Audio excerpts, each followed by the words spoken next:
Kada na at heto na nga ang pagpapatuloy ng mga kaganapan natin sa bukid. At ang inaabangan yung pagpapasa ng brother ko ng isang sakong palay may ngalaong pagbubuyungon. At itong si Tatay Dungo nakaliit na tao pero grabe ang energy. Sabi ko nga pag napanood to ng mga anak niya lagot ka talaga. Dahil tingnan nyo naman isang hagmasan ang pinapasan. Ako nga na tamang nood lang yan ay sobrang nag-aalala. Ang sagot lang ni Tatay ay wala naman daw talagang ibang gagawa. Buti na nga lang nandito ang brother ko na kahit papano nabawasan ang papasanin nila. Kung tutuusin wala pa nga lang to dahil wala pa sa kalahati ang na-harvest dahil sa hindi sabay-sabay ang pagtatanim, hindi rin sabay-sabay ang pag-ani. Sa susunod na linggo raw nila aanihin ang iba. Okay pa nga dito dahil malapit-lapit pa ang istakan ng palay. Ilang hakbang pa lamang, pero habang lumalayo ang aanihin ay lumalayo rin ang kanilang paghahakutan. At eto, dito nila ini-stack ang mga palay. Nasa mahigit 20 kasako na nga raw to at nasa 1/4 pa nga lamang raw ang naani nila. Para sa hindi pa nakakaalam, red tanner rice pala to na mas healthy kaysa sa white rice. At kung nagda-diet ka nga, ito ang bagay na bigas para sa'yo.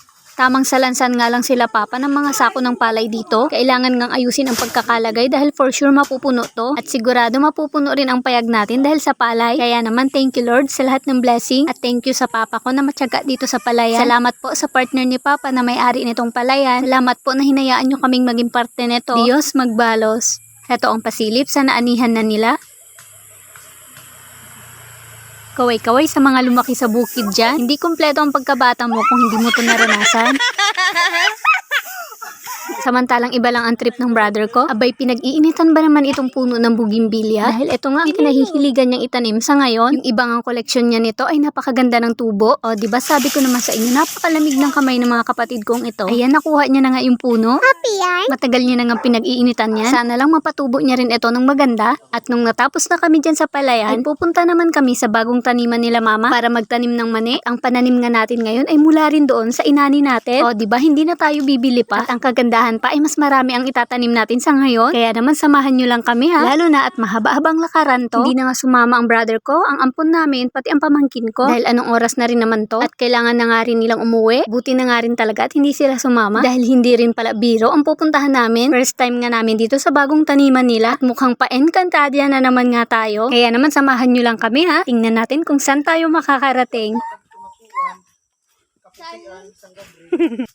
Buti pa tong pamangkin ko, pakanta-kanta lang, walang iniintindi at hindi natatakot.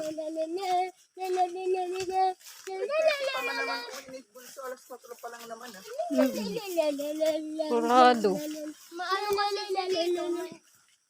Mahina magpatak.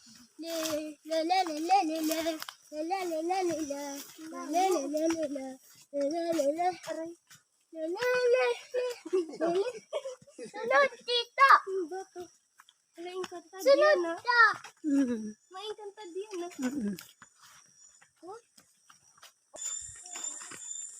Yok, mahulog! Mando ko dito pupunta na mag-isa lang. Ikaw wala ko ito.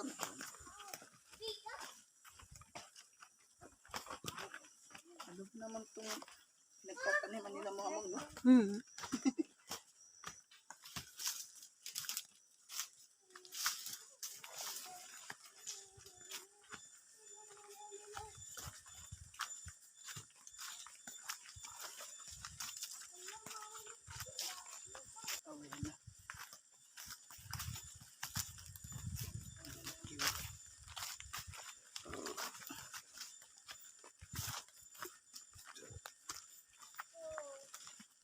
And finally, sa hinaba-haba ng lakaran, nakarating na rin kami. 4:00 na rin ng hapon nito, kaya naman nagmadali na kaming magtanim. Dahil sa kulang nga ang dala naming bulo, kaya naman naisipan ni mama na siya na lang ang taga-bungkal, habang kami ay tagalagay ng mga mani, dahil dito mas bumilis nga ang ginagawa namin. Atan.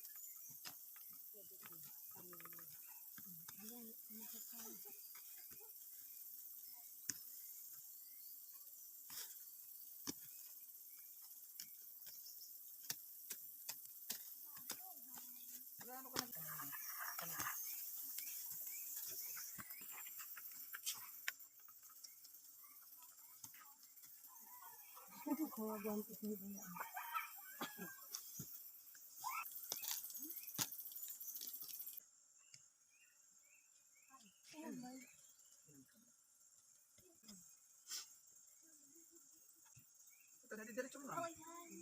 May kahoy na. Wala ka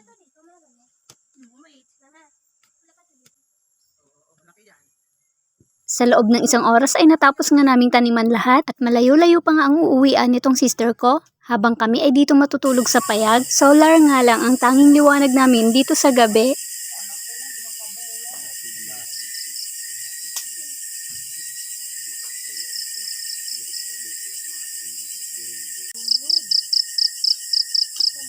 Oras na nga para maghapunan. Salamat pala sa sister ko dahil itong ulam naming gulay ngayon ay mula sa kanya, sarili niyang tanim.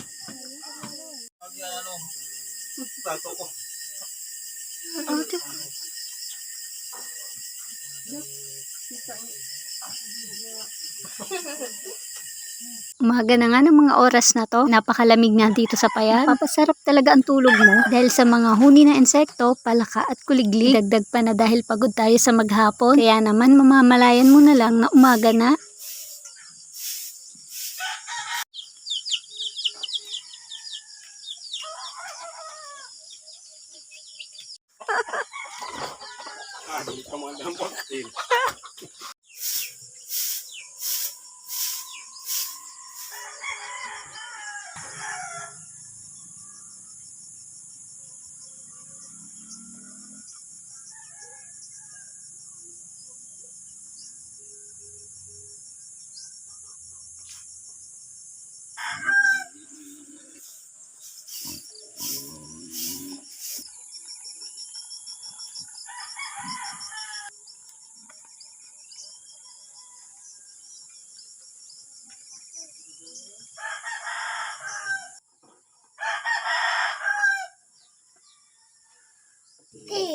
Ang sarap nga magkape sa ganito kagandang umaga. Samahan ng mainit na pandesal. Ito ay hindi pala ordinaryong kape lang dahil sa pinakuluang luya. Opo, sa labat nga. Ang paganda raw ng boses. Talaga ba? At nung natapos na rin kaming magkape, ay maaga na rin kaming bumaba dahil sasabay nga kami kay Papa dahil lalaot nga raw sila ng mga araw na to. At sakto rin naman dahil mag-edit pa tayo. Kaya naman hanggang dito na lang. Hanggang sa susunod na mga ganap. Salamat!